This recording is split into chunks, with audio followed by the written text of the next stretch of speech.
Welcome everybody to a very special panel for the BookFest Spring 2021. This is the Ask an Industry Expert Anything panel. So we've gone from the craft of writing, being a prolific author, editing, doing PR, marketing, so many different aspects of what it means to be an author, to be a writer. And now we're sure that you have some burning questions inside of you. And that's what this is all about. So I'm going to go around and tell you a little bit about each of our panelists. And if you have questions, let us know. Here's how this works. So you're probably like, where do I put the questions? It's easy. You can put it right there in the YouTube chat if you're on YouTube. If you're on the website, then you actually see that chat box right there. You can put them in there. We're also on Facebook. And if you happen to be watching us on Facebook, you can ask the questions there because we have this magnificent team of helpers that are all over the place feeding the questions to me. So whether you're on Facebook or YouTube or the website, ask your questions. And we've got AG, Tiana, Bree, Dave. We got a whole team behind the scenes. And by the way, if you don't mind, ladies, I just want to give a big shout out to everybody who has made this BookFest possible. It is a team effort. We also have Brian. Now, he's not monitoring the chats, but Brian Bosch is our website guy.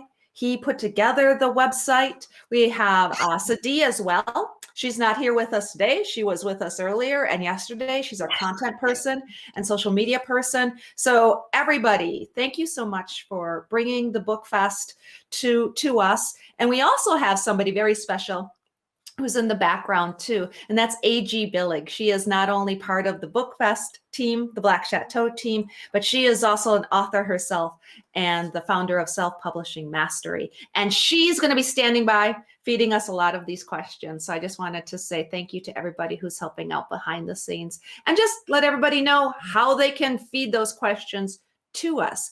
So let me give you a little bit of information about each one of our panelists. I'm going to start with you, Dayna Anderson. I think that you just might be one of the most diverse, and that was intentional. We wanted people that covered publishing and marketing and PR and getting an agent and working with a publisher and protecting your IP. And I think you check off most of those boxes. You have expertise in the small press world, in indie publishing as an associate publisher. You've been the director of marketing, the head of the production, and now you are the founder of Cardinal Points Consulting. Hi, Dayna. How you doing? Good. Thank you. Thank you for having me on. You bet. Did I cover everything? I sure did. Okay, good. We also have Dr. Ray Mitchell.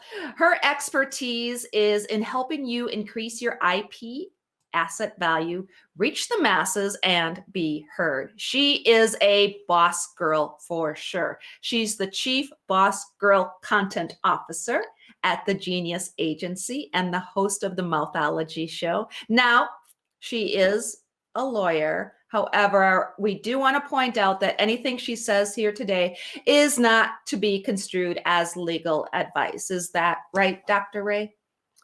Absolutely. No legal advice and no professional relationship forms, although I love you dearly. I understand. I actually have to say that a lot too. Sometimes the marketing world and the legal world will cross over, and I'm always like, I'm not a lawyer. I'm not giving you legal advice, but you might want to do something like this. Next up, we have Catherine Sands. She's a literary agent representing fiction, nonfiction, and memoir. Agent provocateur of Making the Perfect Pitch, How to Catch a Literary Agent's Eye, a collection of pitching wisdom from leading literary agents. Hi, Catherine. How are you doing? Hi, Desireé. Thank you for having me. You bet. Now, did I capture you okay? Is there anything else that you might like to add there? Oh, I think I'm well captured. All right. I think we're all well captured. Okay. So the whole idea of this panel, again, is to ask questions. So start feeding those questions in. I do have one to kick us off here. So Rick wants to know how to know when his manuscript is ready for print. When is it okay to let it go? I'm going to, I think, toss this one off to Dayna to start with. But if anybody has anything that they would like to add, please just kind of chime in. Dayna, what do you think? How does somebody know when their a good manuscript is question. ready? I think for the most part, it's when you're, and I say this jokingly, but also seriously, when you're emotionally ready. I think too many times an editor and an author will be working together. The author's ready to go to print. And then they're like, wait, I have a few more edits to make, or I need to change this one last thing. You're not ready to publish if you're at that point. So you're ready, you feel good, you're ready to hand it over to the professionals. That's a good time to publish. Does anybody else have thoughts on that? Catherine, what's your take on being ready to actually publish or go to an agent in your case? Well, Hamlet says the readiness is all. So I'll quote him, and I'll add that you want to understand that aside from how you feel and what your creative journey has been, when you first query an agent and when you actually submit material to be represented, you are saying, this is the best I know how to do at this point in time. So readiness could be seen through that lens. Yeah. And I think that's important too. And just to maybe expand a little bit on that is, would you, Catherine, like to just kind of explain what it is that you're looking for? So from the point of view of somebody who might not know what is expected of them when they're pitching an agent, what are some of the things that you like to see or that you want to see or typically agents want to see? Well, the standard joke I always make is it's like the Supreme Court definition of pornography. You really know it when you see it. And perhaps to give you more elements of that, something fresh, different, arresting, something that's moving or seductive or engaging. We want to have a visceral reaction to your work. And in the very first pages, page 1, and before that, the query letter, we really want to become excited by something that may be an underrepresented voice, which is a giant trend right now, the whole own voices movement, and or it might be a new way to revisit any nonfiction subject, or it might be hitherto untapped aspects or resources in a narrative or other kind of nonfiction topic. We're looking for freshness. We're looking for the answers to 2 questions. Why you? Why now? That's great advice. And I just want to mention that Elaine Ash is also supposed to be on this panel. And if Dave, who I know is behind the scenes, would like to come into my office and grab my phone that just started ringing, that was Elaine, and we'll get her connected here in just a second. I don't know if you guys could hear the phone ringing, but I was like, oh, that's Elaine. I'm not going to answer it right now. But Dave, yeah, if you have a hot second to come here and grab that, and hopefully we can get Elaine joining us as well. I know she has some ideas too, just about getting that manuscript ready from an editor and a book doctor perspective, because that's really what she does. So I'll toss this one to you, Dayna, too, because I think that's part of it as well, is making sure that the manuscript itself is edited and ready to go. And we had the panel earlier with the editors, but what are your thoughts on making sure that the manuscript, or at the very least, if it's nonfiction, those first few chapters are edited and kind of ready to go? Yeah, you want to make sure that the ideas, the premise, the plot, everything is precise. Even coming from a literary agent, I worked with a lot of agents as a publisher before. So you want all of those things, but also you want to make sure the book is marketable and sellable, because a publisher is in the business of selling books. And so it might be a fantastic story, but if it's hitting way too many genres, you can't define it yourself as an author, etc., then, it might not be ready yet. But having all of those areas defined helps publish and sell a book as well. Did that answer your question? Yeah, I think so. And we'll pull in Elaine, and I might ask her for her 2 cents worth too. I do think it's interesting because different editors, different types of editors, they all see the same thing, but from slightly different perspectives. And that's part of the reason I think this is really good to bring in all of these different voices, because we're looking at, it's like the old saying, you're looking at the same elephant, but from different sides. in a lot of ways. So I want to go to you, Ray, in just a little bit and talk about, what happens when you have this big idea and you want to protect it. But first, I'm going to follow this train because we have Jenna from Texas who wants to know from Catherine what your definition of seductive. Excuse me, let me read that again. What's your definition of seductive? What seduces you into a manuscript? Hi, Jenna. Seductive is something that makes me want to turn the page. And beyond that, I often think I need to have 100 phone calls about this. I can't hear. So can everyone hear me? Yes. I need to know that I'm going to be a real champion. So seductive means I know what the hooks and the handles and the aspects and the facets. I can't hear anything. I can't be heard. Is that what I'm hearing? We can hear you. We can hear you. You Elaine can hear can't me. hear you, so I just booted her back out until she figures out her, Oh, her okay, audio sorry. issue. Elaine, I know you're here. Somebody, and I was like, I don't know. Like, I can't help. I didn't know if that was spirit talking to me. So it's that. It's an ability to distill the excitement about this book. Of course, it all begins and ends with the author's voice, their vision, their creativity, their know-how. But for me, it's seductive if I want to grab a megaphone and start championing it. And I call myself a dowser sometimes, because if I'm doing this, like the water witch does with, it's in the desert, that means I want to call somebody because I'm excited, because this author has reached me. I hope that's an answer of what I find seductive. Oh, I think so. You definitely seduced me right there. Do you know Jenna from Texas too? You kind of had a smile. Is this somebody that you're associated with? No, I don't think so. Okay. It seemed like it might be Jenna somebody. Bush, I don't know. Okay, fantastic. So Ray Mitchell, boss girl, genius, extraordinaire. Let's talk a little bit about protecting your IP. And what does that exactly mean? It seems like a lot of authors, they just want to vomit out this book and get it out there. But what are some of the considerations that they should make before they do that? Okay, so I want to answer your question by piggybacking on the last great question and conversation. So I want to explode the myth that there is a one path toward readiness. And I want to emphasize that the work I do as an intellectual property strategist is to be part of that decision of readiness, because your story needs to be heard by the right people at the right time.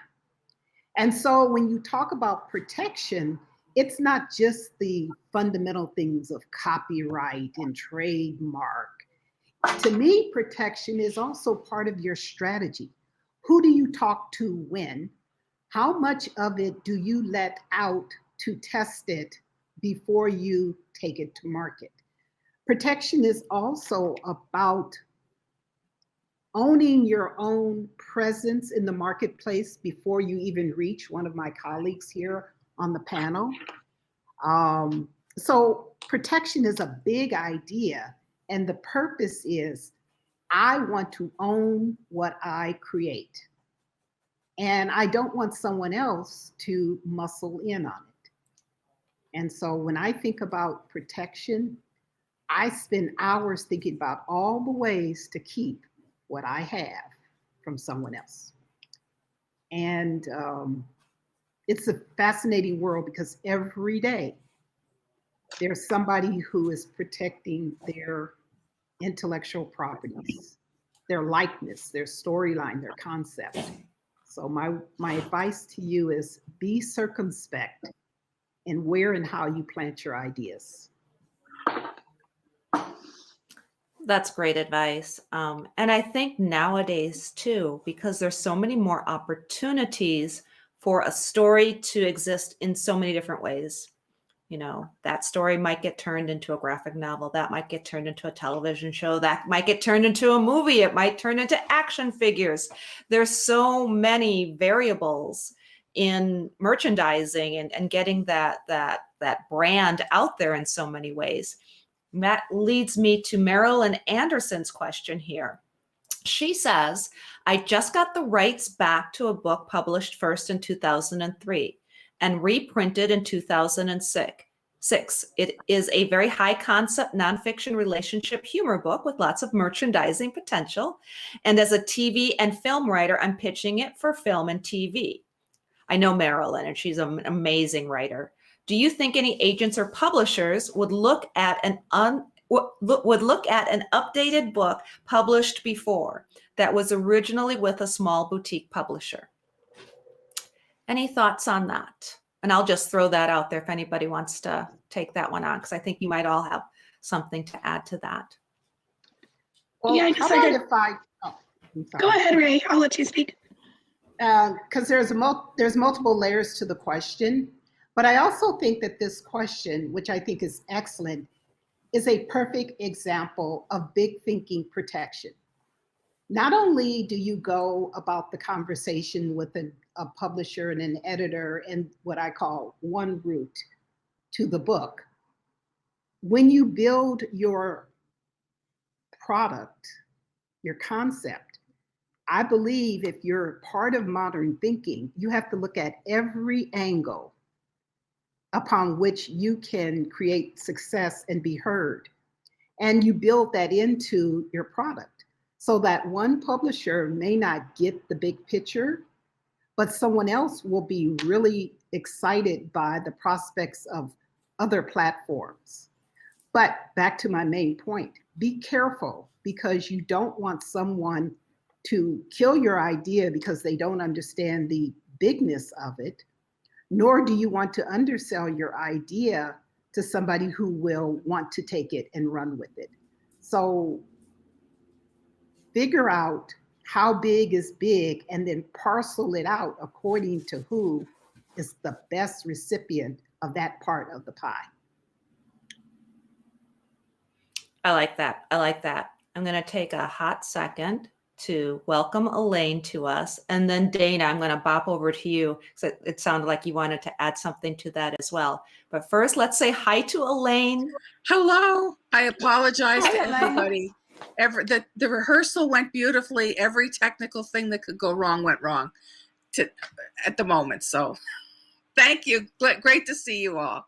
That's okay. We got you in here. And I think in the future, I just need to give Dave my phone because it's ringing. I'm like, I'm live. I can't answer, but I'm so glad you're here.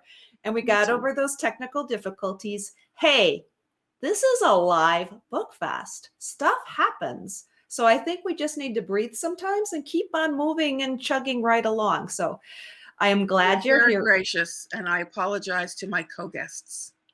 That's okay. Well, we're rocking and rolling. So we're just jumping over to Dayna, who is answering Marilyn Anderson's question. So I'm going to let her do that. And then I'll take a moment to introduce you and kind of let people know exactly who you are. Okay.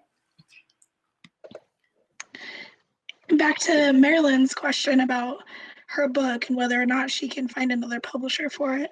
I think the quick answer is yes. I mean, there's always publishers or agents looking, for more work, looking to partner with, authors. But, at the same time, while you're looking, make sure you're finding the right partner and the right path you want to do, while going back to Ray's comments that you're protecting your IP. I mean, is a publisher going to want to publish something again, reissue it from more than 10 years ago? We don't know.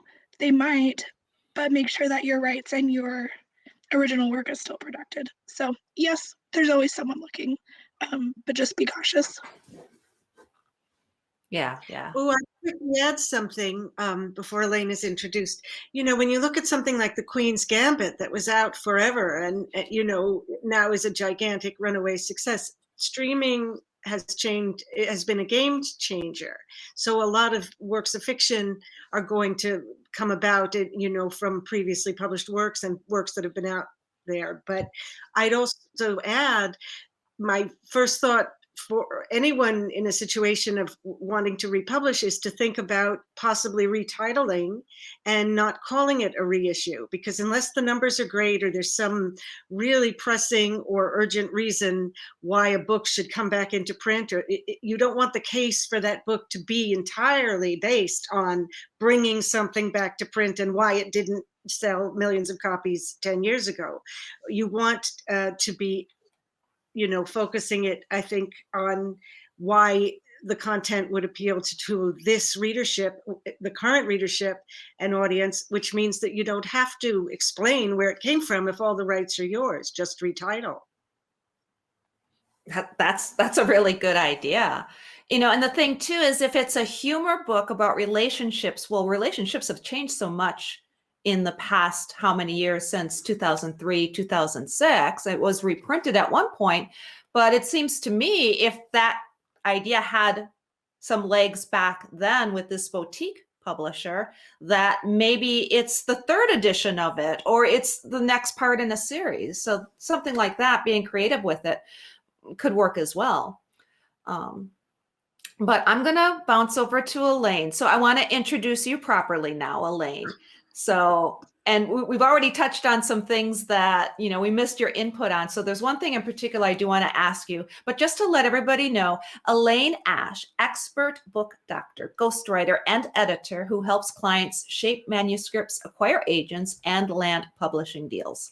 She is the author of Bestseller Metrics, and you are probably one of the most well-versed and inspirational editor type people within this industry that I know. So thank you again for being here. Wow, what an introduction. Thank you, Desireé. You bet. Now, is there anything that you'd like to add to that? Anything that you want people to know about what you're working on, what you do? No, I want to get straight into the questions. Particularly this gal that just asked the question about the book that was published 10 years ago. And I concur with everything that's been said here. And I think that everything old is new again. I think retitling is definitely a great option. But the other option is I'm seeing book marketing companies and some publishers are very hungry for the older material. I'm getting calls about that. So I think that the future looks very bright for her book. Of course, it needs a new cover. It needs to be updated a little bit. If there's information in it that's really old and outdated, or time incidents that were really hot stuff back then, but now it's all old news, you want to update the manuscript. But if there's wisdom in it and it's timeless, it can have another life. Yeah, exactly. And I think the Queen's Gambit, just bringing that up as an example, was the perfect example in this case. Something that came up a little earlier that I think that your expertise would be great for is we had Rick asking how to know when his manuscript was ready. Like, how does somebody, in your opinion, know when it's ready to kind of let go of their opus, especially as it might relate to the editing process, because we see that a lot, right? People are probably not quite ready to go to somebody like Catherine with their manuscript yet. What's your 2 cents on that? Right. Well, if you've worked it and if you have taken it to your writers group and you've made changes and all of a sudden you give it out to a few beta readers for a fresh read, and nobody agrees on what's wrong, it's ready. Because if 3 people tell you you're drunk, you better sit down. If 2 people even, you better sit down. But if nobody can agree, then that is always my torture test. When my beta readers can't agree on what needs to be done to a manuscript, it's ready to go and it sells. I never would have thought of that. Great advice. There you go. We have Ashley from New Jersey who says she just finished her first draft. Should I hire an editor now or take another look at it? And let's start with Dayna on that one, and then I'll probably bounce over to you, Elaine. I would say take another look at it, do as much self-editing as you can, have beta readers look at it, have your writing group look at it, and then that's honestly up to personal preference too. I mean, you could certainly hire an editor now, but I think there's a lot of value in self-editing and having some trusted colleagues and friends look at it too. What are your thoughts, Elaine? Send it to me after first draft. Okay. Writers groups do a lot of good, but I also have to undo tons of stuff because your writers group can have members, if unless you're a senior writer, you may not know that if you're writing a murder mystery, a serial killer tale, the romance reader is maybe not the person you want to take feedback from. And you can rewrite forever because the serial killer tale will never be ready to satisfy the romance reader, and likewise. So don't bother perfecting it, please. Just send it to me. We'll get it straight. We'll get it right. And I would love to, and I'd love to meet you, Elaine. I want to amplify and add on to and wholly support Elaine's comment. The reason being, when you talk about protection, remember my platform, my concept of protection is much broader than statutory rights and trademarks and copyrights, etc. Part of protecting something that is really great is not letting too many people meddle in your stew. If you're making a great recipe of gumbo and you start passing it around, more salt, less salt, this salt, that.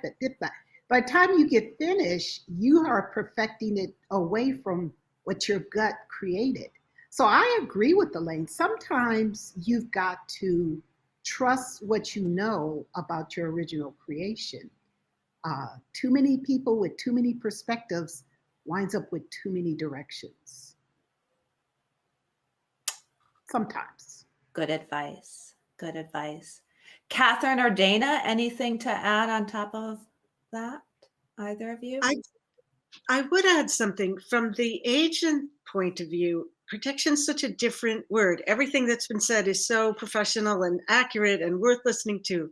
But as an agent, I'm not in the conversation about protection when I first take an interest in someone.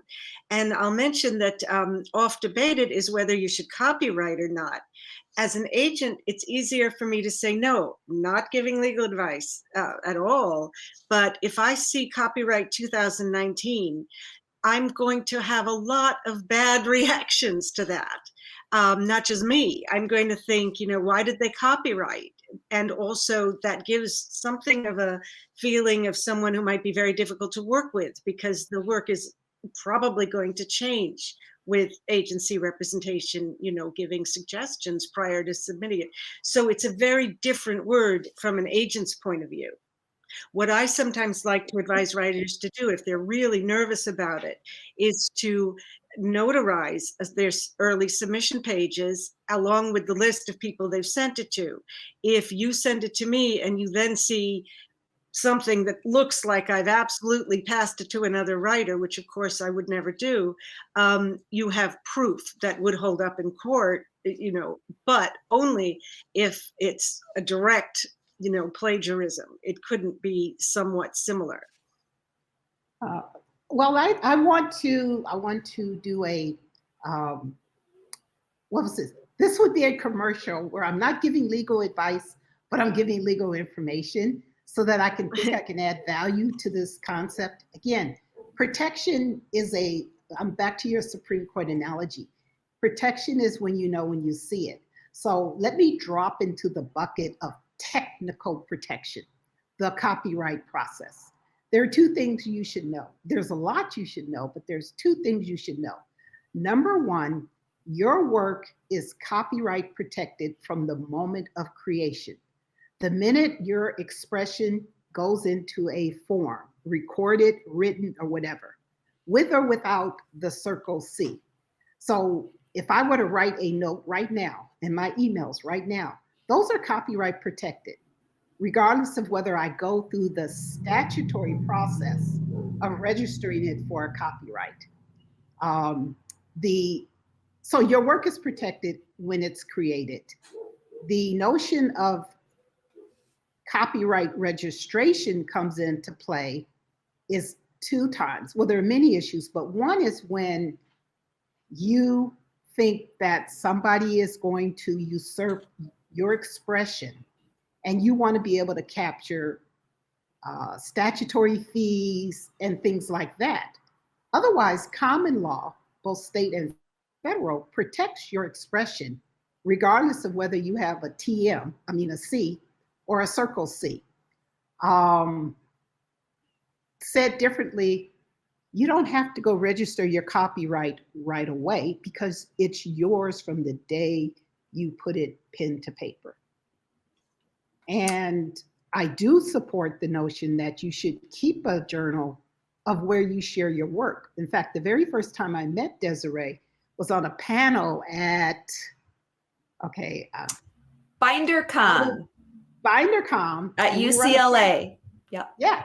And you were under a different name. And later you sent me an email and I was like, good to meet you. You're like, we met. And I'm like, okay, I'm just going to go ahead and take my foot out my mouth. But one of the things that I shared on that panel was the notion of keeping a legacy journal of everyone you expose your content to, so that you can establish that they had exposure to it. Because it is possible that 2 people traveling from 2 different parts of the world, sounds like an algebra question, can meet at the same place with the same concept expressed in the same way, and both would be protected.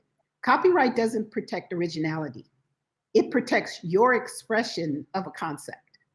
So if you're ever confronted with somebody challenging your work, you could have completely created it all on your own and got to the same point they did. So it is important sometimes for you to create a journal of how you created something. So if somebody came to you and said that they really came up with Coming to America, version 1, 2, and 3, yeah, that storyline. You can say, hey, I've never seen your work. I've created this on the beach in South Carolina on this day at this time, and it was me, my dog, and my ex-boyfriend. So sometimes you just might want to keep those little nuggets because everybody has something hot. I don't care how horrible your product is, there is a market for you somewhere. And you just don't want to let it go by the wayside because somebody doesn't see it right now. Very, very good advice. We have so many fabulous questions coming in, and there's 2 ways I want to go. So first, I'm going to stay on this thread, and I think I know the answer, but John from Colorado wants to know, and I think he's maybe asking this a little awkwardly, but I'm going to read it verbatim. What is the best way to protect the intellectual property rights for a book for a self-published author? Do you need to go beyond buying an ISBN number? And I think Ray might be the best one for that. I think he's conflating ISBN number with having a copyright. Well, and intellectual property, and copyright is one of so many things. So I'm going to give you the short answer because the rest is in a book that I'm writing one day somehow. The short answer is what I just said. Your work is created, your expression is protected the moment, John, you put it on paper, or you record it, or you produce it in some tangible form. Higher level of protections could be registering it with the with the Copyright Office, or creating other things that create uniqueness about it. The ISBN number has nothing to do with your intellectual property rights whatsoever. It's like a social security number. It's just the number. It's unique to your book, but it doesn't prevent anybody from encroaching. So the best way to protect your self-published work is to, 1, keep track of your work so that it's not out there unaccounted for. You don't let the children out at night without an escort. Number 2, when you share your work, put copyright on there. It doesn't matter whether you say it's copyrighted or not, but put copyright on there in the footer, in the header. Number 3, this is the last part, is tell people, this is mine and only mine. You can't copy it, take pieces of it, use it to generate something else. That's the best protection, short of going for the registered copyright, which has its own set of bundles of issues. Yeah, yeah. And just to explain, an ISBN number, or in the case of Amazon, an ASIN number, is basically an identifier so that they can track the sales of the book. It's literally like scanning that barcode when you go to the bookstore or any store. I mean, every product has that kind of a number. So that's really what that is. It really doesn't have anything, like Ray said, to necessarily do with protecting your IP. Now I'm going to bounce over. I'm going to bounce around a little bit because we kind of got the IP thing going on. Then we had some editorial type questions, some content questions.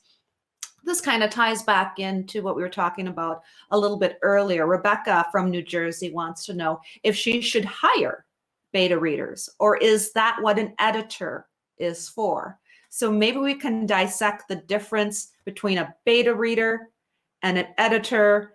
And are we supposed to hire beta readers? What are there? We've mentioned those people a couple of times here.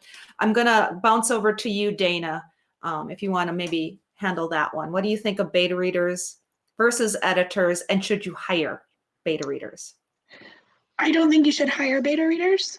I think they're just purely that. They're readers who want to give you feedback on the story at a whole, like, big picture level.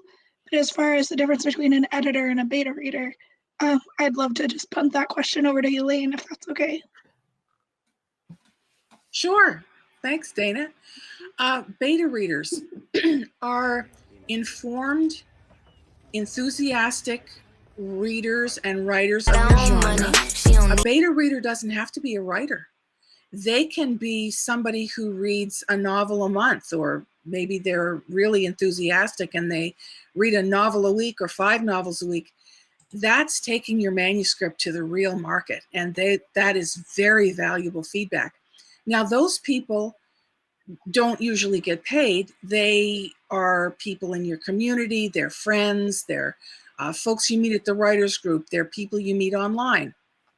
And you can ask them, and you can actually do trades with them. Hey, you read my manuscript and I'll give you feedback on yours. And you can do a nice trade for no money and get very valuable feedback like that. So that's a great question, Rebecca. Yeah, that is a good one. I'm going to jump over here. Joanna from Arizona asks, what should I expect from a literary agent other than finding the best publisher for my book? So this seems like something we can start with Catherine. What do you think, or what do you think should be expected from a literary agent? An agent who is representing you is a very different thing from anything else. If an agent signs you as a client, which might be an actual author agency agreement, or could even be a telephonic handshake, depending on the project. An agent will have 2 things for you initially. One is strategy, the other is prognosis. Prognosis, what do they think will happen with your work? You know, do they think you belong with a small boutique press? Do they think that you could be a best-selling title? You know, do they think that this should maybe, you know, be academic or be revisited in some way? Which brings me to the second thing, which is strategy. An agent will have a strategy. The strategy might be to tell you to call Elaine or Dayna and work on building a platform, or maybe revising your proposal prior to submitting to publishers. So those are 2 key things. Beyond that, it's contract negotiation. And one of the big changes in the industry, now that the AAR, the Association of Authors Representatives, has been disbanded, very new thing to have happened, and is becoming an entirely new organization, agencies are offering a lot of other services in addition to representation. all kinds of marketing and content strategy services. Some are doing all other media, working in media in crisis management. It's a the role of the agent is really changing. But basically, you want someone who responds to your work, champions it, and brings you a book deal.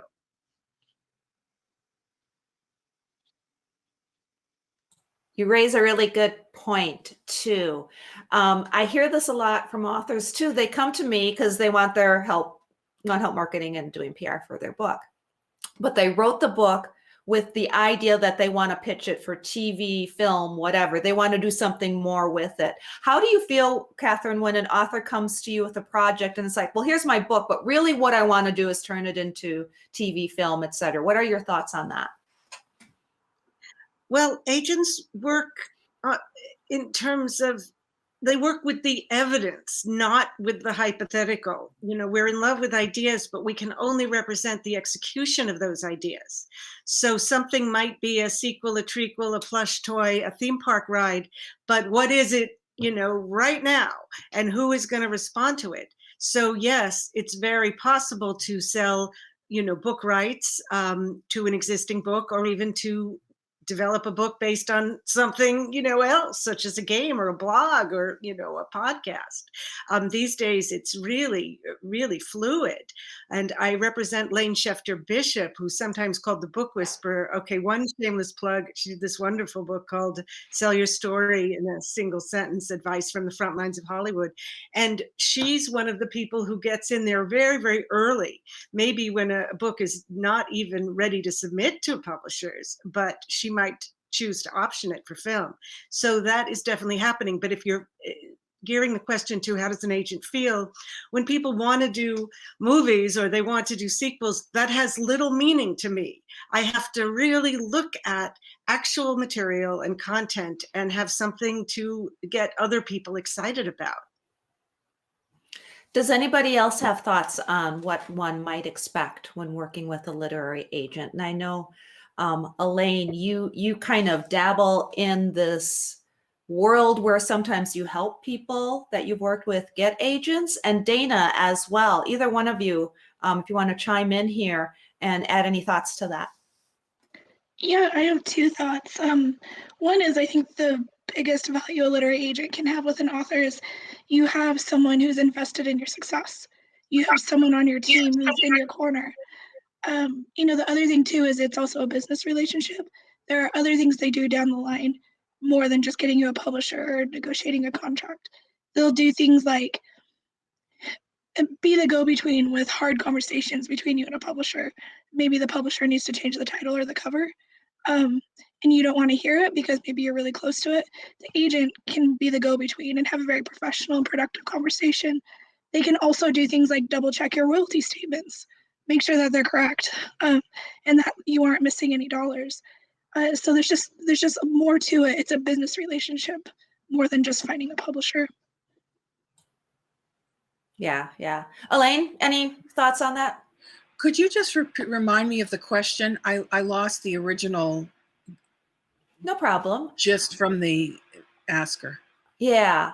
Joanna wants to know, what should I expect from a literary agent other than finding the best publisher for my book? So it was pretty wide open. She was just kind of looking, what else can she expect from a literary agent? Well, I can't speak for a literary agent because I'm not one. I'm a scout. I put writers and literary agents together, and I've been known to put writers and publishers together too. But from my experience, I do find that even though literary agents say we don't rewrite books, there's a lot of that going on in big agencies with high-powered manuscripts that definitely have a market. I've seen several rewrites. I've also seen acquiring editors work through the agent and the writer that if you can add scenes or get this flashback right, we'll take another look at it. Admittedly, that's supposed to be rare. I actually have it happen a lot. So I think that you have to go into looking at a literary agent as everyone's an individual. And if they're really interested in your material, there's all sorts of added value that can be found there. I would go in expecting for no help, that my manuscript has to be spot on, it has to be ready to be published, it's as good as you can possibly get it. But then if somebody throws you a curveball and says, hey, rewrite chapter 5 and try and get these elements in there so that we know more about the character and we'll take another look at it, be ready. I remember with my writer, Susan Ouellette, who just had The Wayward Spy come out with CamCat. We did extensive rewriting, and a publisher before that was highly interested. Gosh, we had all these rewrites come down that had to be done in one weekend. We just had to throw everything in the air and get it done. Poor Susan was just, you know, she wasn't expecting any of this. So expect the unexpected. There are books that can tell you the regular relationship with the literary agent, but once you get into the real deal, anything can happen, in my experience. Yeah, yeah. Oh, absolutely. You know, one of the things too, it seems like, go ahead, Ray.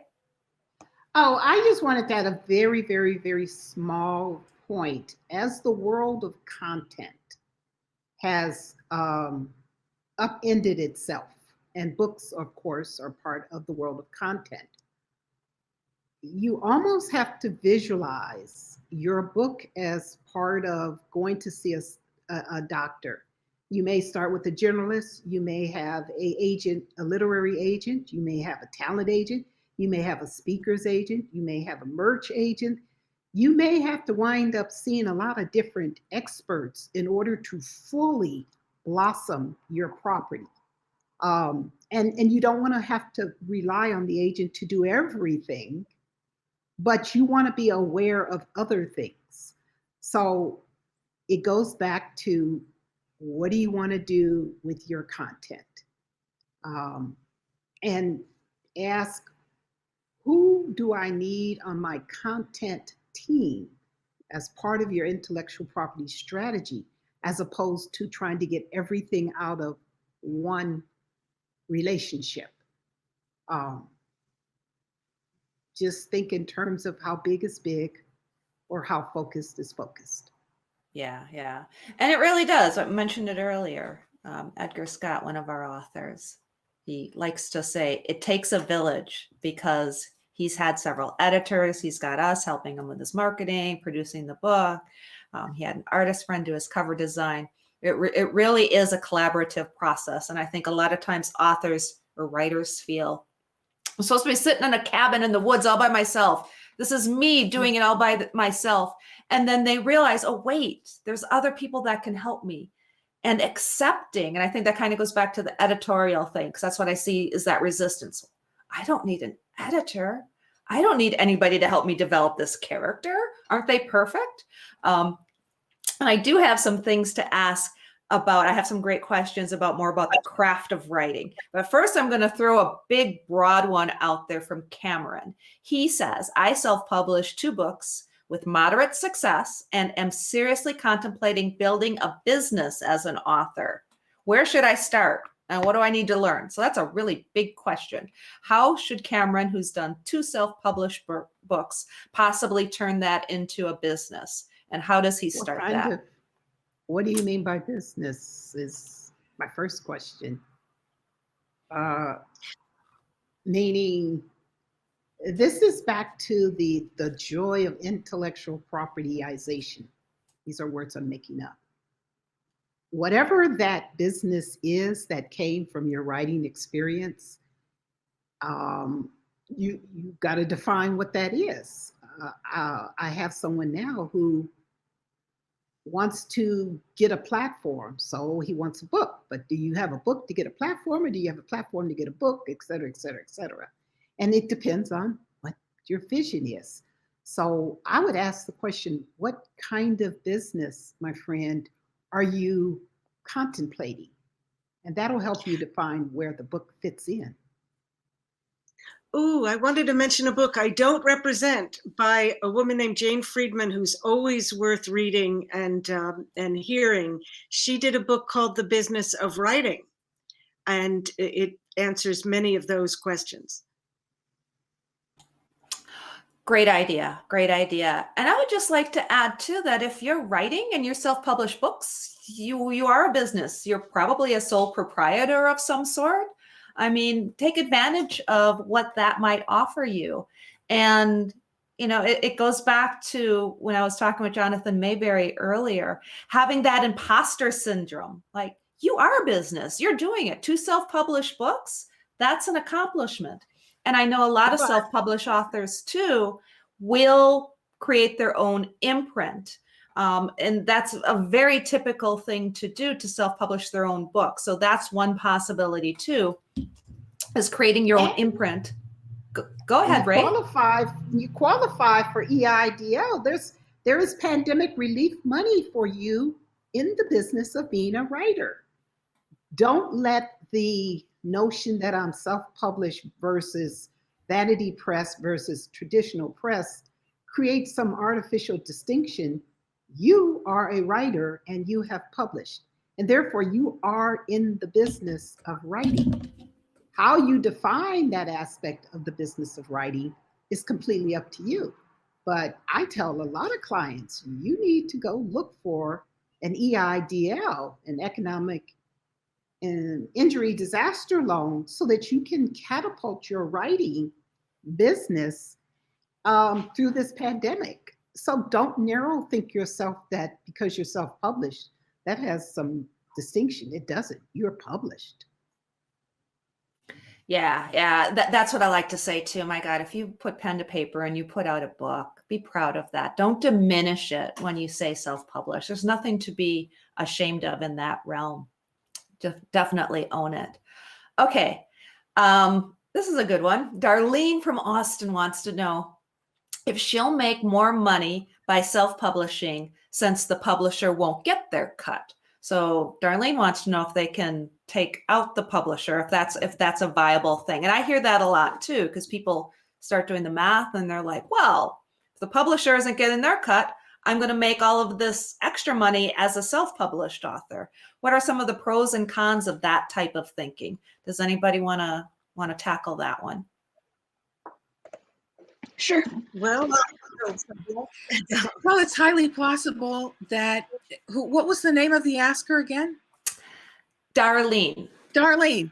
Well, Darlene, you might make more money self-published. There's no question. It's possible. But a publisher often has a wider distribution than you're going to have. And it all depends on your platform. If you're good at social media, for example, I have a client that I'm desperately trying to get into self-publishing. She has 11,000 followers on her Instagram. They can't wait for her romance to come out because she's always talking about it and she's very persuasive. But she wants traditional agent, so we're going that way. If you can leverage your popularity on a platform, any platform, Facebook or Instagram or who knows what it is, Twitter, name them all. Concentrate on 1 or 2, get your numbers up, and if people like you, I don't think there's any question you can make more money self-publishing, because as you've so aptly said, you get to keep all the money, except for Amazon or your book platform gets a cut. But don't discount that traditional publishing has inroads that you don't. There's brick and mortar stores that they do a print run and they distribute to. They know how to leverage Amazon ads and different ads advertising and how to manipulate the algorithms for book sales, electronic book sales.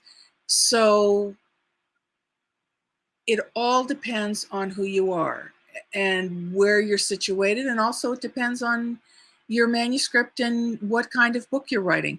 If you're writing a book on bird watching, It's hard to say if a traditional publisher or tapping into that market on social media of avid bird watchers, you might be able to do just as well as a traditional publisher. But if you're not strong in that area, it's possible a traditional publisher will make you more money in the end. I would like to add one little deviation. I'm sorry, I cut someone off. Go ahead. Oh, I was just agreeing. I'm going to add really quick, since you brought up a romance author who's skittish about self-publishing. That is actually one of the genres that can do so well for self-published authors, because those readers, like that fan base she's talking about, they're just so voracious. And the romance authors have a way of working together. They share. They're not competitive at all. It's like, oh, I'm just like so-and-so. And it's almost like they're, they are a lot of times sharing their audiences and sharing their lists. So I would just kind of go back to her and say, hey, that might be true of some other genres, but romance especially can do very well on the self-published platform. And Ray, I'm going to bounce over to you. And then I think Dayna had something to add too, but please go ahead, Ray. Go ahead, Dayna. I'm just trying to keep it flowing. I think my answer to that question has long gone. So we can move on if we want.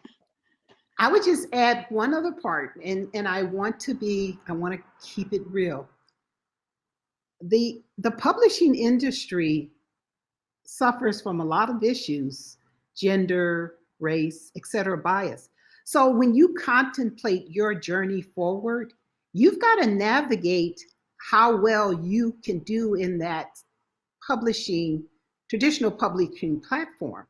For me as a Black woman, pitching in a traditional market carries a whole lot of extra, because there's this expectation, oh, I should do the civil rights one. Oh, I have to be this and that.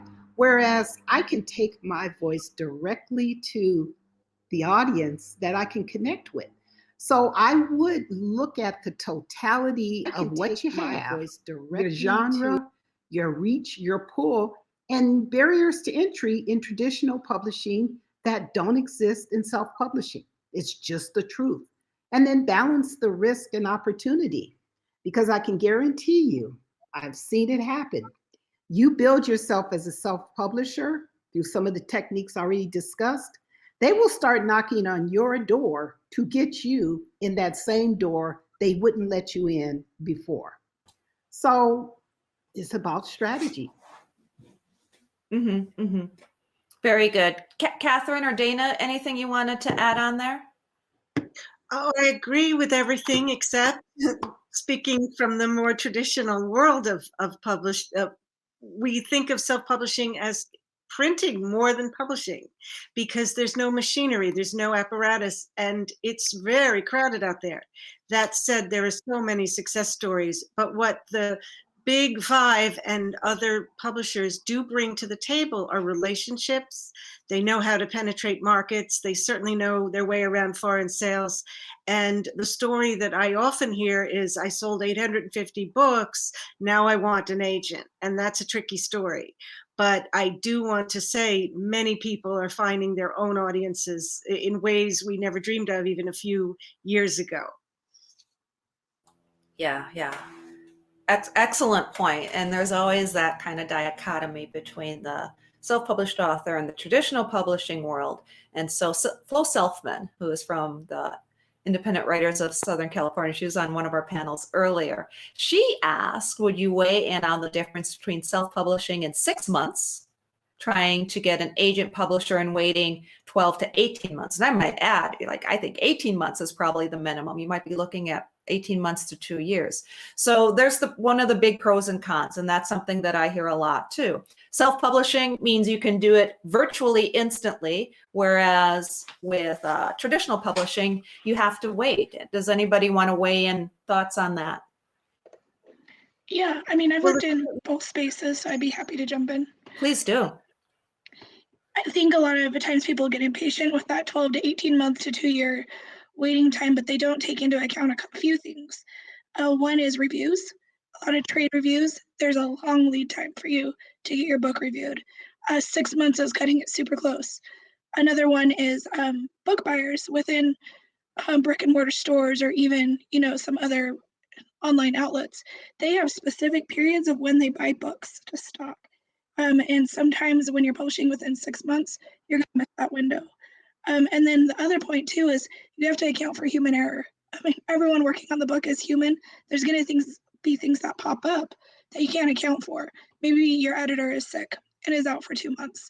If you're publishing within 6 months, well then you're kind of in a bind right there. So a lot of times that 12 to 24 month window does take into account that human error. Oh, let me add one thing. Remember though, today you can sell your book 6 months before it is a book. I've had books become True. bestsellers before they're even actually in print, because it's going to be for sale, on the internet. And also you can be doing your own click-throughs on your website or through a subscription base or through what's called a buyback commitment, meaning you've brought in an organization or something that buys in bulk for a deep discount.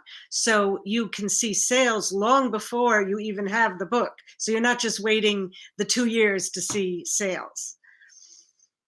Do you see that with fiction or nonfiction? Both, literally both.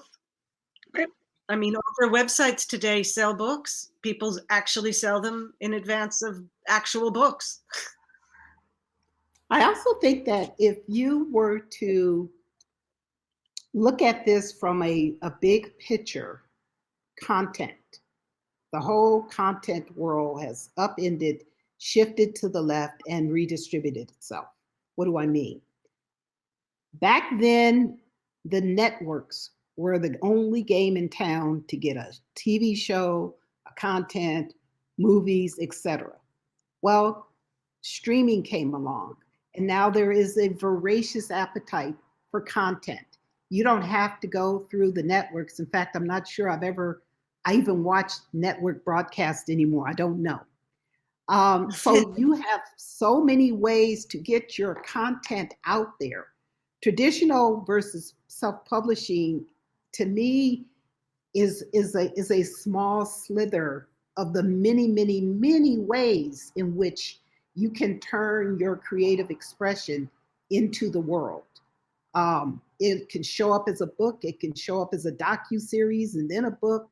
There's so many different ways that you shouldn't limit yourself to A or B. And I like the idea that if you want to get outside the model of sameness thinking, conjure up your own plan. Figure out how you can do some self-publishing to get that itch scratched while romancing traditional. Don't put yourself in a linear package of A or B. The gates are wide open. Find all of them, not some of them. Yeah. And I think you're reading ahead, aren't you, Ray? You see the questions coming in because we have a question come from Nicola Nelson. Or is that Nick Nelson? Nicola Nelson. Some clients want hybrid publish.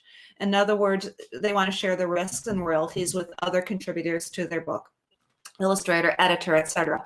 What are the groups, organizations for that? So let's talk a little bit about the idea of hybrid publishing. Does anybody want to, first of all, maybe just explain what that means and any thoughts on taking an approach where you're kind of sharing the royalties? Anybody want to jump in on that one?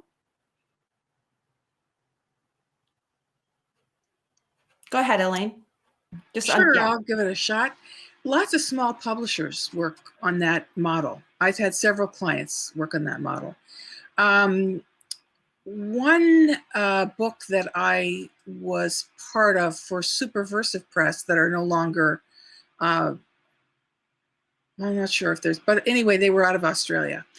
And we shared the royalties with the book designer, the cover illustrator, the publisher, and the author. They all shared in a pool.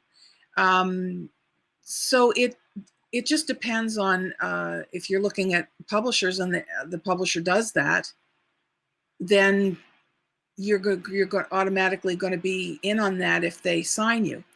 You could do it yourself with your own self-published work. Get a cover illustrator and all the people that work on the book could share in the royalties.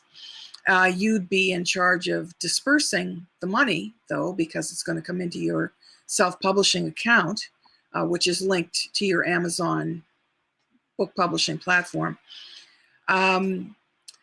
If there's groups or organizations, I don't think I've never heard of a specific organization for that, but you're going to find in any writers group that there are people that are knowledgeable about that, already doing that, and you're going to be able to share information with them. You should be able to find those people online as well. Online writers groups will have people that can put you in touch. All you need to do is show up and ask nicely, and somebody will put you in touch. I would also Yeah. like to add that the IBPA, the Independent Book Publishers Association, they have a list of hybrid publishers that you could scroll through. And then also, if you want to reach out to me, I have a list of hybrid publishers I've worked with in the past as a branding and content strategist with their authors. So there are some reputable ones you can work with. And then a word of warning about hybrid publishers. Sometimes a publisher will say they're a hybrid publisher when really they're strictly vanity, or it's not truly partner publishing. It's just assisted self-publishing. So just, make sure you know what you're doing. That's a great point. Thank you, Dayna. I was going to say something very similar. Yes, the IBPA has a great resource for that. And it seems like the hybrid publisher is a repackaged vanity press, but yet they do serve a great purpose. And I always suggest to authors, it depends upon what you need. I'm not going to slam a vanity press or a hybrid publisher, or even some of the publishers that really seem like they're really just glorified printers, if that's what the author wants and need. I think what an author needs to do is educate themselves, because there is a big difference between one of the top 5 publishers, a boutique or a small press, and a hybrid publisher and a lot of the vanity presses. It's like we started to throw a lot of different definitions into the mix. But at the end of the day, no matter what you want to call yourself, it's what you provide for the author. One of the things that we do at Black Château, I don't ever want to publish somebody's book, but we'll do self-publishing support, where we'll help them do everything on their own, in many ways the same as a hybrid publisher will. But the way I look at it, I don't want to go glomming onto somebody's royalty. And I think that's what comes into play, is who's getting a royalty? Are you bringing somebody in and you're still paying for services, and then you're going to be paying them a royalty on top of that? So I just wanted to add my 2 cents into that. Does anybody else have anything that they want to chime in as far as hybrid publishers? Well, Please go ahead. It's not on the subject matter, but it seems like an excellent opportunity for me to give you a shout out. I told you I met you, and you had a different name, whatever. But I love working with Black Château and Desireé. And what I will say to anyone in this audience that is a writer, contemplating being a writer, a storyteller, or anyone with a voice, don't do this sequentially. Write your manuscript, submit it, do the agent search or not, et cetera, and then go consult with a genius like Desireé and Black Château. You need to talk to them early in your book development process. As soon as you have conceptualized your concept and who you're talking to and what you're talking about, it will help you develop that marketing plan that you invariably need to present to a traditionalist. But it also will help you keep thinking far in advance of what you need to do to be constantly perfecting your product to be ready for market. It's not like you finish the manuscript and go, okay, that's it, and then wait for something to happen. To the first question about when you know you're ready, you know you're ready when you're ready to continue to keep doing stuff. Every day is something. Talk to the experts early so that your process is not redundant. Yeah. And that goes back to a couple of things that have been brought up, and I'm going to segue, I think, into the marketing just a little bit. on that opportunity. We talked a little bit about Instagram followers and websites and all of those things. That's an author platform. And that doesn't happen like this. And you're right. A lot of times I have the author, I'm publishing my book in 2 months. Can you help me build my author platform? The thing we should have started 6 months or a year ago? Okay. The other thing too, just to kind of touch on what Dayna was mentioning earlier with review copies, getting the ARCs out there, you need time for that to happen.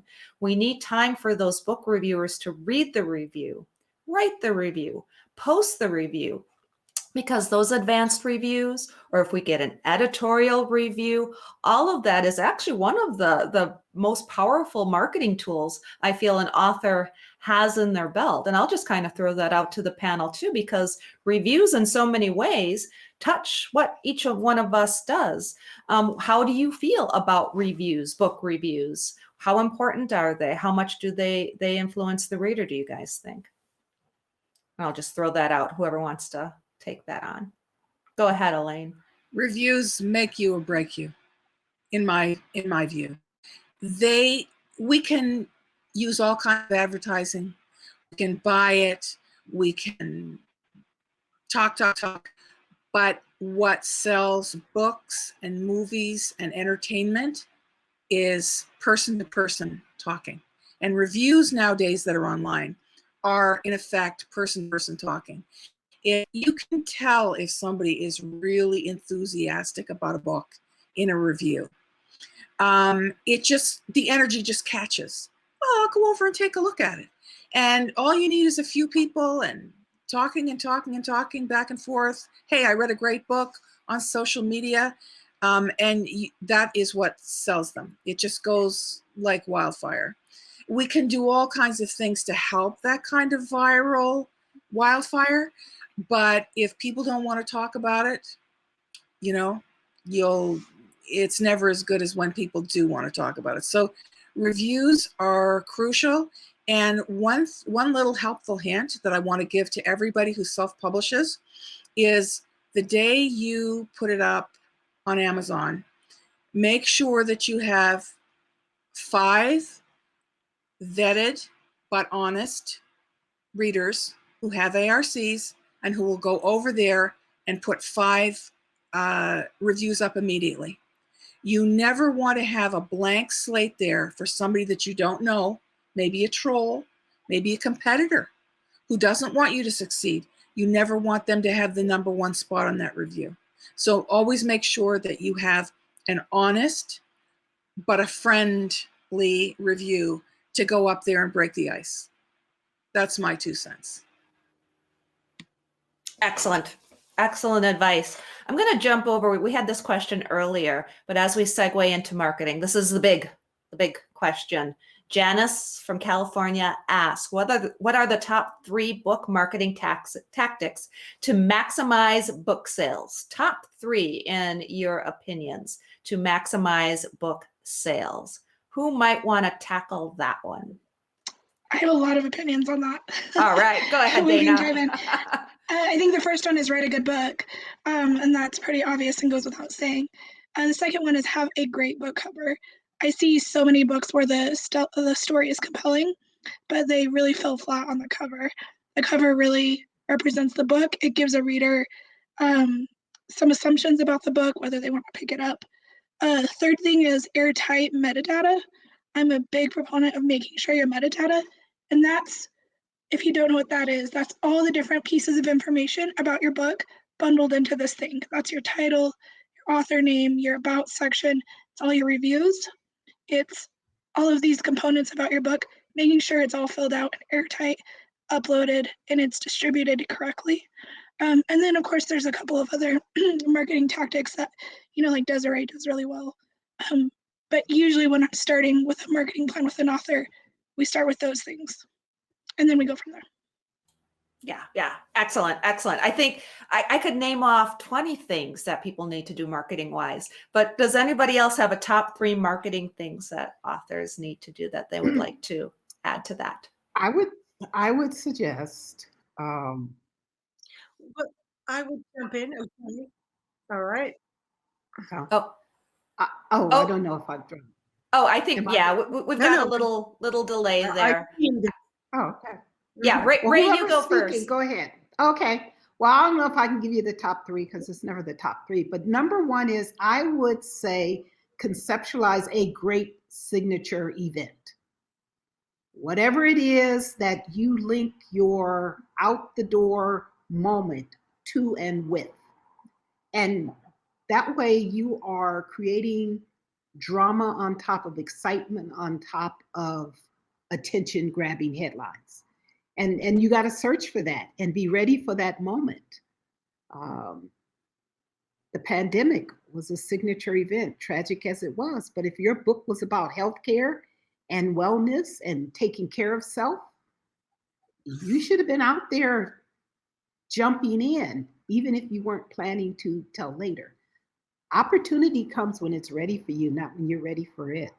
So I wouldn't sit around waiting. I would jump when you see the window open up. Yeah, I like how you always talk about being ready for that moment. When that moment happens, you have to have everything ready. That's such great advice. Catherine, did you want to chime in with your marketing tips? I wanted to make the point that everything falls under buzz. You know, whether it's reviews or Goodreads or events, everything in books is case by case. And of course, you know, it's different for fiction and nonfiction. But I'd add to this, the blog tour we've discovered is a great way to see book sales. And of course, podcasts, social media engagement, your own author subscription or Pinterest or Instagram followers are just key. Apparently Instagram is selling books like crazy. I'm not entirely sure why that is, but a blog tour is something you want to think about, just because any place that your byline appears is part of what's called your platform. And platform is giving way as a term to discoverability. How do your readers find you? Are you already engaging with them, which you might be doing through any number of channels? And or is this how you're building your platform based on premises in your book or the kind of journey your character takes? But just another word about the blog tour. If you can pitch yourself to book clubs, for example, for fiction, or to do Zoom talks in nonfiction, those are the best ways to sell books. Absolutely. Elaine, would you like to add anything to this topic?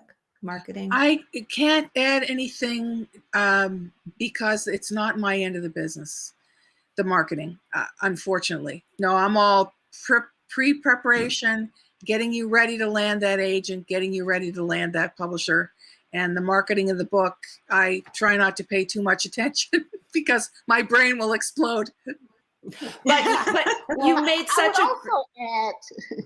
I would add for your, the book club is brilliant and the blog tour, but I would, it's part of what you would do, whether you self-publish, do something in between or go traditional, you should prepare your own book proposal because it's your roadmap that you keep refreshing.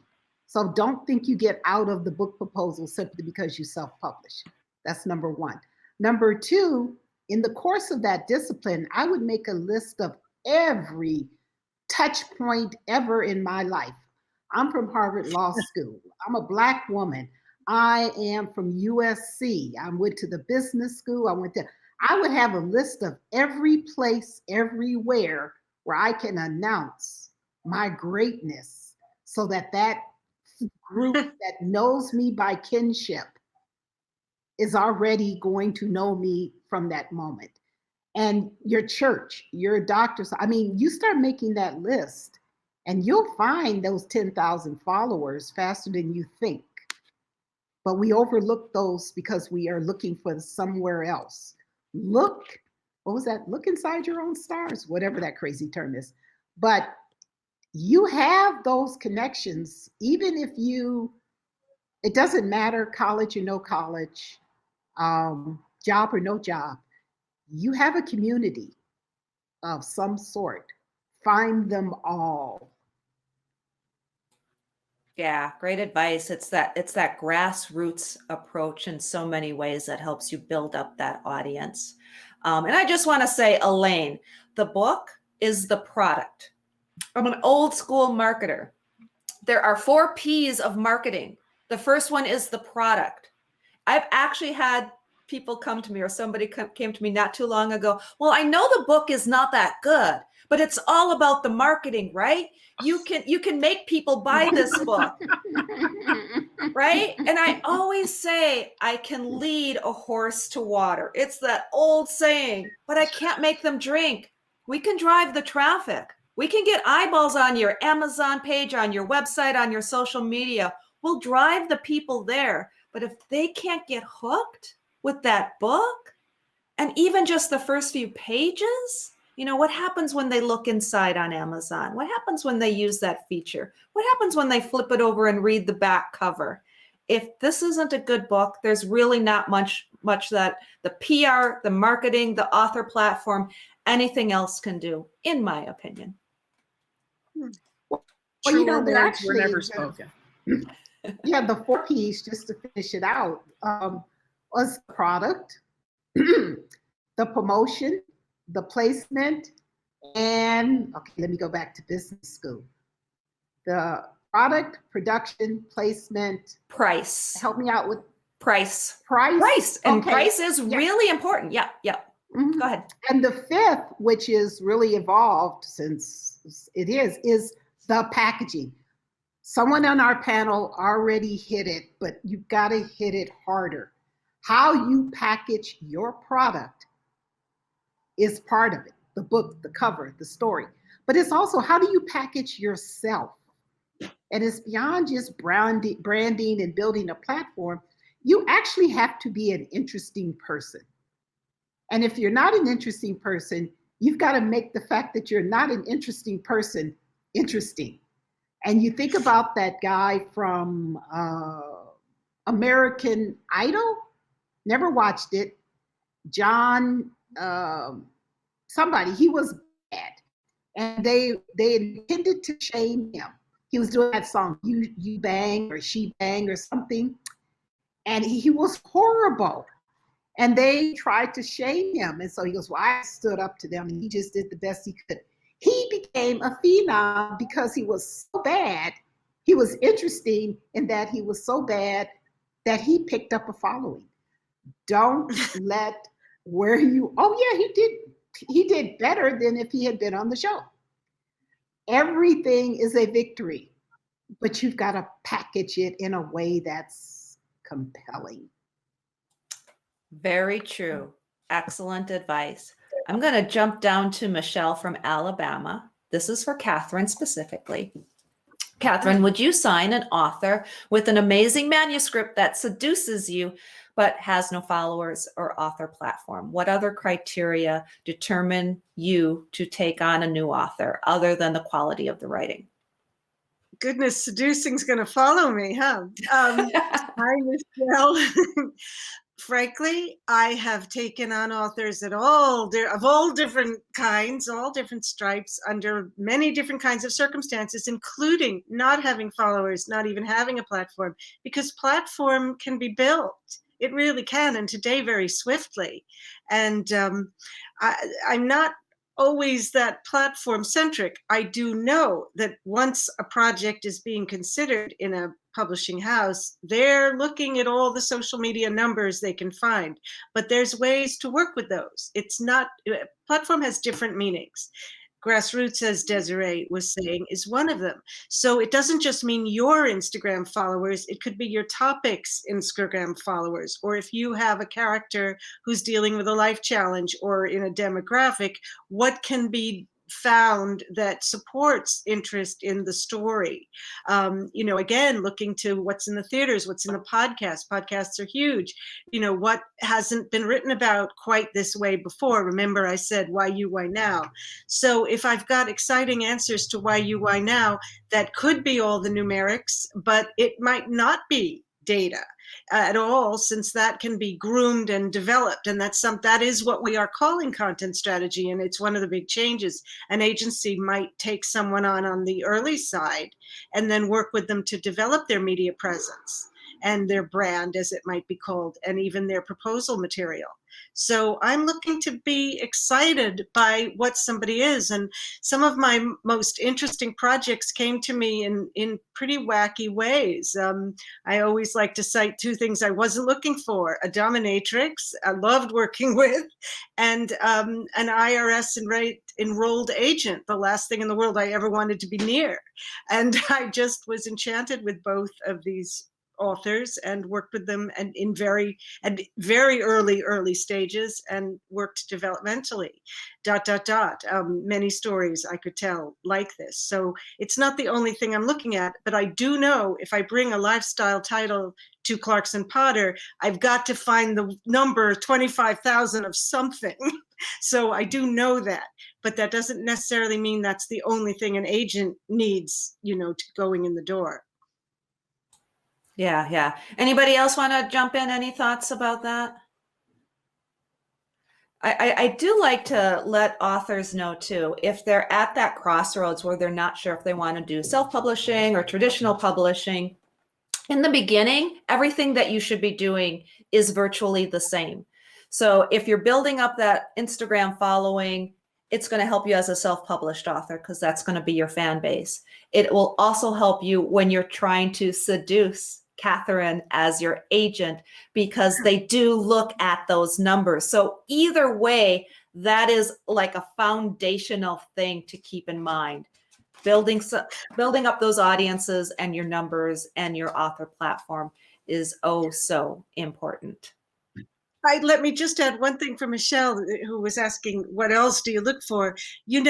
I keep harkening back to the excitement of it all. An agent is almost like a producer. You've got to get everybody to the table, and you've got to get them to reach for their wallet, and you've got to get them into a space where they're going to have a conversation based on what you see the book potential being. And of course, the author has shown you, and it's that. And that can be many things, but it's usually something special, and that could be a story, that evokes another time, or is twisty, or it works for genre in its shelf, and or a work of nonfiction where it just looks at something in a very fresh way. So I would emphasize those things: freshness, difference, excitement, visceral reacting to a project is also what I look for. And I would ask that you think in terms of the ironies of this journey of being a writer and a content producer. Excellent panel, exceptional advice. I'm taking my own sets of notes. And yet, as we struggle to break out of the normalities and the boundaries of sameness, we are pushed into the boundaries of sameness. What are the 7 things to do? What are the 4 places to do? What's the best this? What's the best that? I am yearning for that advice. Maybe the panel has it, that says, I'm a renegade. I'm odd. I'm weird. I have something unusual to say and do. How do I excite the traditional market? I think you're plenty exciting and even seductive, if I may say. I mean, you are. This wasn't 2 confessions. I was, although that's true, but I was saying, if I were somebody else. Okay, so yes, let's share on the couch here. I'm really so upset. I mean, you have a voice. And let me just add, Black women are all the rage. They can't hire Black editors fast enough. They noticed there were only a few of them, and there is an explosion of interest in Black women. And actually, that I phrased it, I made my own mistake. I phrased it wrong, and I speak in the first person because I'm an advocate. And when I'm standing up there advocating, whether it's strategy or clients, I speak in the first person. Although personally, that is my journey as a writer, as a persuader, and an influencer, and somebody who writes about stepping out of the norm. I often have to navigate, how do I stay unique and different and a little bit odd, but talk to an industry that both wants familiarity as well as excitement and outside the norm thinking. It's back to that interesting notion of duality. And that's the fine line. When you think about people who break through, Black, white, male, female, whatever, they have mastered their uniqueness and has captured and rolled forward.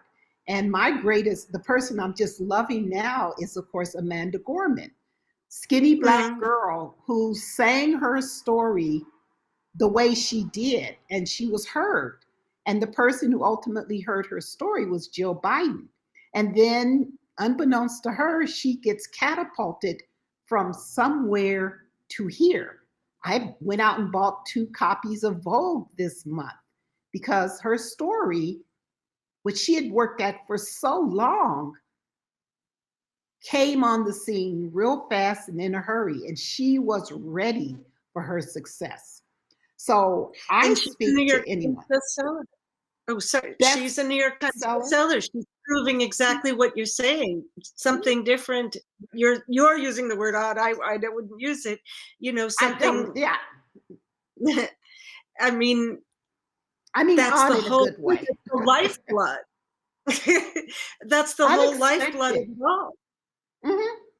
And so if you ask yourself, it was back to somebody's question about readiness. We're right now in this both this yin and the yang. We have this reckoning with race. We have this trauma that we see played out every day. But on the other side, as you just told me, they can't hire enough Black editors and people who want to hear our stories. So I say to everybody, be in tune to now. And that's pitching your story may require a complete overhaul because you're the right person now. You just have to fix your story to come with where you are, or vice versa. So don't be stuck on a journey when opportunity is, can I say it, bitch slapping you right now, and you're ignoring it because you want to follow the path. Break free. And if somebody says, I want to hear from you, be ready to be heard. Excellent advice. I can't resist mentioning, and this is general advice for anyone, even if you're writing fiction, you can find a nonfiction article, because how interesting to write as the journey of intellectual property for Black women at this time that's so explosive and so, to some extent wonderful, to some extent divisive. If you were to take a look at that and you're the perfect author for that, that would be retweeted up the yin yang, that would really travel. And that's something, just general advice for everyone. If there's something that would absolutely be the perfect match to you, opportunity, to get something out there that is valuable, that is going to get some eyeballs and some attention, that is the best way to market a book. And of course, your own writing. And somebody else had asked about a best technique. Participating in venues like this and being heard by your questions is also a part of marketing yourself, because you are putting your presence out there. And what I would say to anyone who has posted a question, thinking about a question, after you put your question up here, I would go and start hashtagging the BookFest and anything and anyone's name you found on here, and amplifying your experience this weekend.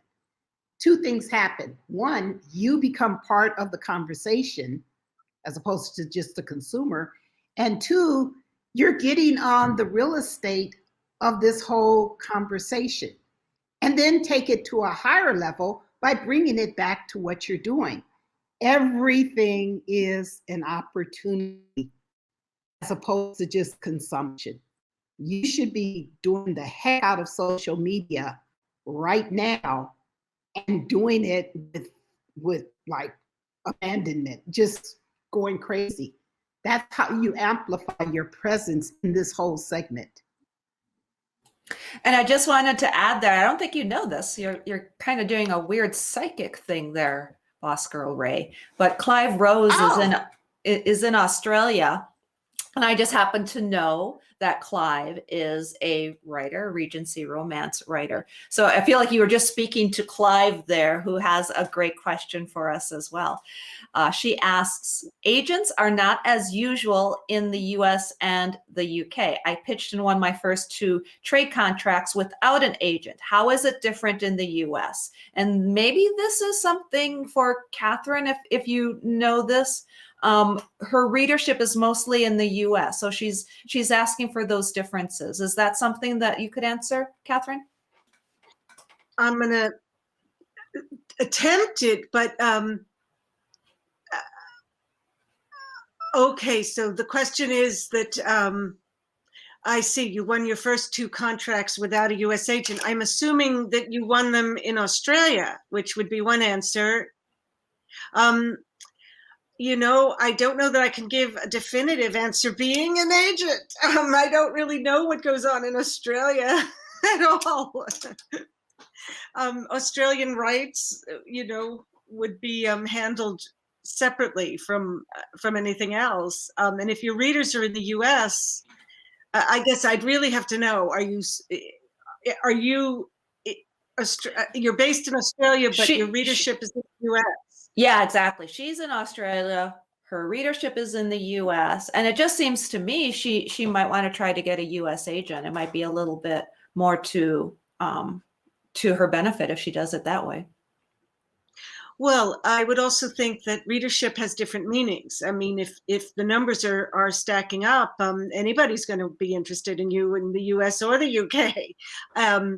But it really does depend on rights. For example, does your publisher hold the rights to the US territory, or are people ordering in a different way? There are a lot of complexities that I can't really address. But if you're finding readership, you're ahead of the game is, I guess, the best thing to say here. Yeah. If you're thinking to go to a larger publisher or a US-based publisher, if you're not in, it does become a numbers game. One thing in general is they really look at the numbers of self-publishing books, which more than ever are sometimes picked up by larger publishers. They look at the numbers. They look at the track record or the track. How is that title performing? If you're pioneering readership, and the numbers are accruing, and the magic one tends to be in the 4,000 to 5,000 range. If you're selling that per title, there'd certainly be great interest in you everywhere. Yeah. That's a very important point. Could you just repeat that? Because I know all my writers want to hear that, what you just said, Catherine, about the 4,000 to 5,000 range of sales. That's the number one hears quoted for self-published authors, for example. People say, and again, I may be mistaking Clive's question if she's self-published. If you're selling, they look at 2 things, the numbers, but also the velocity of sales. So if you're selling, and you're doing it quickly, and people are clearly, you've established your audience, they can track that. That's one of the big things that can serve you in self-publishing, if the numbers are mounting and climbing. If you're an Amazon bestseller, that's very interesting. Now, the problem is the other side of that is people who take 3 years to reach, 2,500, which is actually great if you're doing this from your garage, but it's not the magic number. The magic number tends to be 5,000-ish. And once you've sold 5,000 of a self-published title, suddenly it's a contender for something. But that would also not be over a 10-year period. That would be, within 8 months or a year and a half. Yeah. And it's definitely possible to get a publisher without an agent. I've heard of it. It's been done. There are some publishers out there that will accept manuscripts, but it does seem perhaps then that utilizing agents is done more so in the US. But again, like you just said, if you're self-publishing and you got the numbers, the proof is right there. in the pudding, so to speak. I'm going to jump Oh, over. one more point though. Go ahead. Go ahead. If I can, what we also see as agents, remember I said earlier, the story we often hear is, oh, why did I self-publish? I wish I'd known then what I know now. We do hear that, unless we're hearing, I've had a great success. That often happens. It just does. If you become your own publisher, that means you're waking up every day and you're absolutely shaking the trees and meeting some resistance because you don't have the built-in credibility of a larger publisher, doing the flogging for you. So there's that to consider. But it's so case by case. The one other thing we agents see is what those contracts look like, and those can be pretty bad. People say, but I got a publisher without an agent, and then now they want an agent for their second or third or fourth book, and all kinds of horrors are there, all the little time bombs that agents are trained to work, to get out, and of course attorneys are. So that's one other thing I wanted to point out. Yeah, very true. The agent is like your advocate. They're somebody that's going to be in your corner, so to speak. I'm going to jump over. I think this question is probably geared toward Elaine, but everybody can jump in. We'll just start with Elaine. What are the main ingredients of a bestseller? Elaine, what do you think? What's the main ingredients of a bestseller? Energy on the page. When I read a story and I open it to the first page, it's got to grab me. You've got to grab the reader.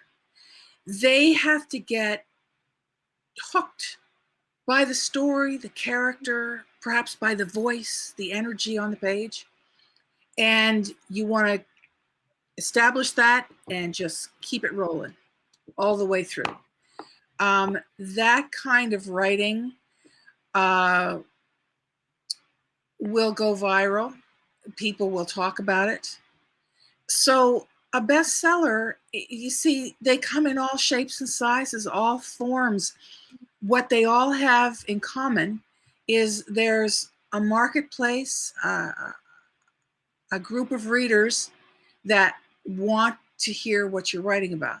Now, the great news is that if you have inner wisdom and an inner story, there are people there that want to hear it. Mostly, I never hear bad story. I never see a bad story that comes into me. What I see is the story not told as well. The craft, the execution of the story. It hasn't been told as well as it can be. But there's always somebody that, if you're passionate about your story, there are readers out there. Now, there's a few hoops to jump through between the idea in your head and the million-seller readership, but it can be done. It has been done many times, and there's no reason why you can't do it. Great advice from the author of Bestseller Metrics. Thank you, Elaine Ash. Anybody else want to jump into that one? What are the ingredients? What's the meat of a bestseller? Catherine? So if I knew that, I would have a black Château. It's so hard to predict. I mean, it's just, sometimes it's the zeitgeist, the spirit of the times. Something comes along. I mean, wizards weren't new when Harry Potter came along. Sex wasn't new when 50 Shades of Grey came along. They just hit a nerve, but also, there was talent. I wouldn't say literary talent on the part of 50 Shades of Grey, but there were, storytelling chops there. And a bestseller is just something that, I go back to my Supreme Court definition. I mean, you can start to predict them. If something comes along at just the right time and it's going to speak to a demographic, or it's just has enough clues that it seems to have the makings of a winner, you can tell that. Just because there are distinctive elements that you could put your finger on. Maybe that's the easiest thing to say. Yeah. Anybody else want to chime in? Go ahead. I think there's the opportunity to think about when your story will hit the market. So if you think about the traditional 2 years out, you almost want to ask yourself, will this story be fresh in 2 years? Because it's really hot now. And so I would like to envision what's it like around that curve. And the curiosity is maybe you give yourself the freedom to define what's around that curve. What is in the post-COVID world that hasn't been talked about? You give yourself the freedom to go over that cliff, because by the time you get to the market in 2 years, we will be there. And so I often get hooked and addicted on bestsellers where I was like, wow, I sort of saw that coming, but I didn't quite see it coming in the red car. I thought it was going to come in the green car. And that may have been enough for me to be engrossed. Good, good, good. Dayna, what are your thoughts? What makes a bestseller? I think Catherine said it well, that, the zeitgeist, it's meeting the moment. I have a dear mentor who once told me back when I was publishing that a bestseller is like lightning strikes and the book marketer or the publishing house or the author are just running around with a kite and a key trying to get the lightning to strike them. And so it's being aware of the marketplace, understanding what's culturally relevant, what the conversation is, and also just understanding what the tried and true stories that are, classic, and they're always going to have readers. Fantasy will always be around, science fiction, genre fiction, so there's always topics that are always well read and well bought, and then just being aware. Yeah. Let me Yeah. just one quick thing. It's very interesting to look, for example, at what trends on Netflix and of course Google Trends. When you really look at trending patterns, I don't know that the lessons are so obvious, but you can start to see that people discover things and they're eager for fresh storytelling all of the time, and maybe in unusual and different settings, or maybe that make use of something, as Dayna said, at a cultural moment. Yeah, there's a lot of counter programming that sort of starts to develop. Like we just went through probably one of the most horrendous experiences in so many people's lives. Well, there's COVID fatigue. And so now if you look ahead, well, people, what might they want? Nobody wants to relive COVID. And what's the COVID afterworld? I'm just using that as a very narrow example. But I took a course once with Chandra Rhimes, and it was about counterintuitiveness. If you're coming out of a meaty political environment where everything is all screwed up, you don't want to write about content about that because people just lived it. Scandal came out to be a great TV show because it had followed the sort of calm years of the Obama regime. No scandal, no drama, Obama. So Scandal filled that void for people to get into the dirt. Well, we just came out of politics. It's like we came out of the most tumultuous periods followed by a pandemic. What would be the next thing to soothe that post period? So you can think about things that people might be ready for down the line based on what's happened now. Yeah, it's like a feeling. Again, the word zeitgeist, it fits. What are we ready for? I was talking with Jonathan Mayberry earlier because he released his book, Pandemica, in a pandemic. Nobody wanted to read about it, It depends upon how we feel, how we want to move, what we want to think of and look forward to. And I'm going to ask each of you that crystal ball question in a second. So I'll give you a chance to think about it, what you see for the future? What are people going to be reading? What trends are going to be happening in the world of publishing, self-publishing, agents, all of that? Crystal ball moment in a second. But first, I want to skip back. We had Nora ask me a question earlier, asking what is the best strategy to turn my book into an Amazon bestseller during the launch day? That's a very specific question, but I'm going to pull it back. So one of the things I always like to find out when I'm talking to an author is what their ultimate goal is. Is their goal to be this prolific author that is very well read? Is their goal to actually have a business book, a calling card book, because it's going to promote a certain aspect of their business? Is their goal that they're going to release this one book in a many book series? So when it comes to kind of strategizing that actual marketing plan, I'm never going to give you the strategy, but I'll give you the ingredients. The ingredients are a combination of perhaps Amazon ads, social media ads, email marketing, doing events like this, public relations, getting the word out there in all of these different ways, doing talk shows and radio and podcasts. And ultimately, it's an integrated marketing approach because all of these things are factors into having that happen. And when it comes to dealing with Amazon, I'm sorry, my dog is literally pulling the cord away from me right now. And I'm like waiting for something to go flying off the counter here. But when it comes to doing a book launch, and if you really want to target and get that pretty orange sticker that says Amazon #1 bestseller, oh, it makes us feel good, doesn't it? It's great bragging rights. It's awesome if you're going to use that to help promote your business or maybe to promote other books. It's really just a matter of algorithms. It's hitting enough sales in a pinpointed time frame to hit that Amazon bestseller status. By the way, USA Today, Wall Street Journal, New York Times, all of the ones that do lists have something similar. It's just a matter of when that time frame is and hitting the book sales. Whether it's on Amazon, there's different bookstores that report their sales. So there's all sorts of stuff that goes on in the background.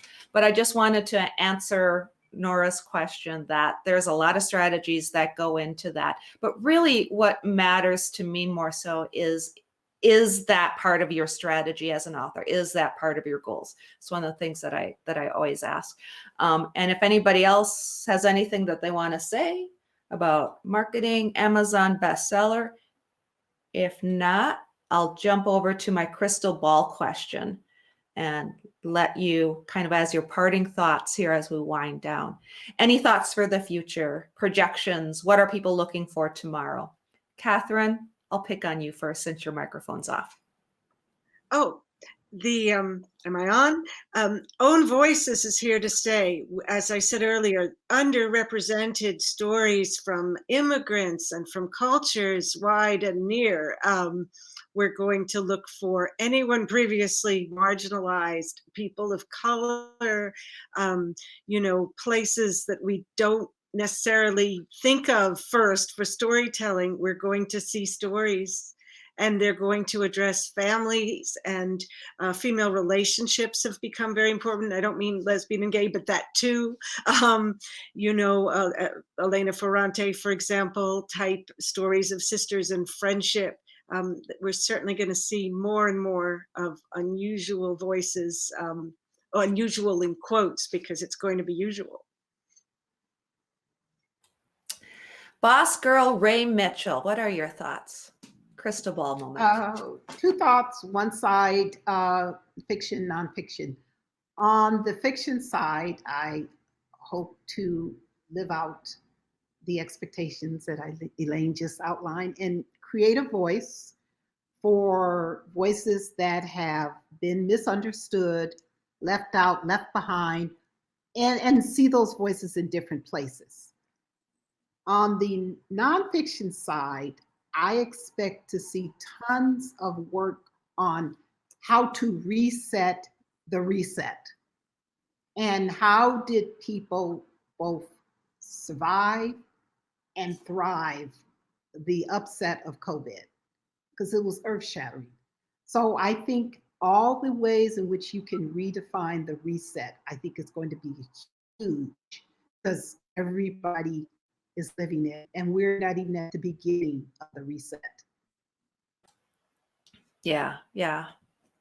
Dayna, how about you? What's in your crystal ball?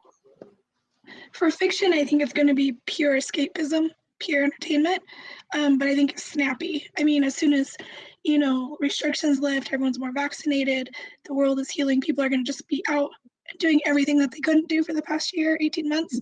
So they're probably not going to take the time to sit down and read long novels like they used to. So snappy, pure escapism.